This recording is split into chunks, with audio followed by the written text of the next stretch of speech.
Matapos na magkampiyon sa Top 3 at 4 ng 2024 Yunnan 3x3 Circuit, puntirya naman ng mga koponan na Taho Story at Banmi Kitchen ang titulo sa Grand Finals ng Chinese Half-Court Tournament.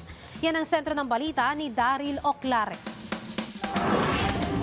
Gumagawa ng ingay ngayon sa 2024 Yunnan 3x3 Circuit ang mga Filipino 3x3 teams na Taho Story at Banmi Kitchen. Dalawang sunod na itinanghal ang Pilipinas bilang mga hari ng tatluhan matapos masungkit ang kampyonato sa top 3 at 4 ng naturang Chinese Half-Court Tournament. Ang parehong kupunan nasa patnubay ng isa sa mga batikang 3x3 coach ng bansa na si Anton Altamirano. Ayon kay Altamirano, hindi pa sila kontento at punteriya nila ang titulo sa parating na Grand Finals. We want to compete in the highest level, so we bring in the best players, and the preparation of course has to be put into the highest priority. Naniniwala rin si Altamirano na kaya ng mga Pilipinong makipagsabayan sa 3x3 na isa na ring Olympic sport. To be honest, 3x3 has a very big